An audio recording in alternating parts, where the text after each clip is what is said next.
Okey, bismillahirrahmanirrahim. Saya rasa saya nak kongsi sedikit MOU yang akan ditandatangani di antara USA dengan Iran. So ini yang ditunggu-tunggukan oleh seluruh dunia. So sebab sekarang US dengan Iran sedang berperang, tetapi mengikut MOU katanya dah ditandatangani virtually di antara dua negara ni, tetapi physically akan ditandatangani pada hari Jumaat ini di Geneva, Switzerland. Jadi mengikut berita Bloomberg, ada 14 perkara yang telah dimasukkan dalam punya MOU tersebut. Jadi saya akan bagi ringkasan with my own words tentang apa yang ada dalam MOU itu. Pertama, kedua negara iaitu US dengan Iran mahu immediate dan juga permanent ceasefire, berhenti berperang secara serta-merta. Dan yang keduanya ialah dua-dua negara perlu respect kedaulatan masing-masing. Iran perlu respect US, US perlu respect Iran. Dan yang ketiga ialah bagi masa 60 hari untuk draftkan komprehensif persetujuan di antara dua negara. Yang keempat ialah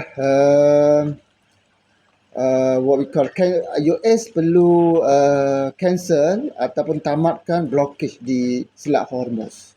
Dan Iran pun sama juga perlu bagi kebebasan kepada kapal-kapal yang lalu dalam Selat Hormuz. Dan yang kelima ialah Iran perlu bagi guaranti bahawa Selat Hormuz itu what we call dapat dilalui oleh semua kapal-kapal sebelum pada perang di antara US dengan Amerika. Dan yang keenamnya ialah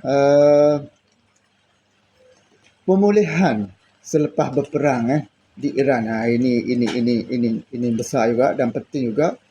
Katanya akan dibentukkan satu investment punya fund. Nilainya berjumlah 300,000 millions USD. Ini besar nilai dia untuk pemulihan Iran selepas perang. Yang ketujuhnya ialah stop sanction. Tidak ada sanction lagi terhadap Iran. Sekarang ni sanctionnya sama ada melalui USA, melalui United Nations, melalui IAEA perlu dihentikan. Itu yang ketujuh. Yang kelapannya ialah Iran perlu berjanji there is no nuclear weapons akan dibangunkan oleh Iran. Yang ke-10 ialah itu 8. Yang 9-nya ialah Iran no nuclear punya weapons dan se-Amerika no sanction. Itu yang ke-9. Yang ke-10-nya ialah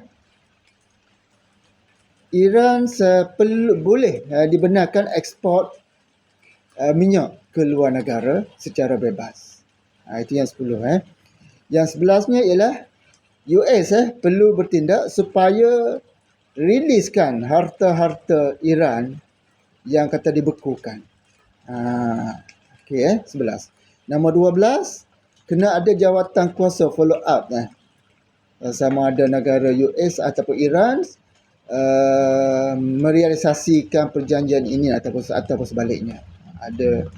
Perlu ada proses follow up. Itu nombor 12. Manakala nombor 13-nya ialah Iran kata nombor 4 perjanjian perkara 4, perkara 5, perkara 10 sekiranya dapat direalisasikan dan dilaksanakan oleh dua pihak, maka ada perbincangan selanjutnya yang berkaitan dengan saki-baki untuk merealisasikan ceasefire yang sebenar.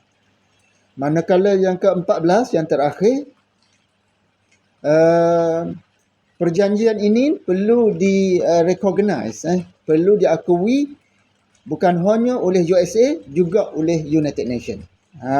Ini 14 perkara.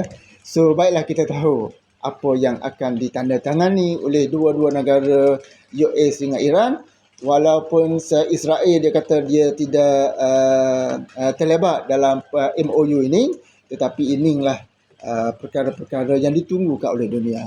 Okey, selamat selamat menonton dan terima kasih di atas sokongan anda. Wassalamualaikum.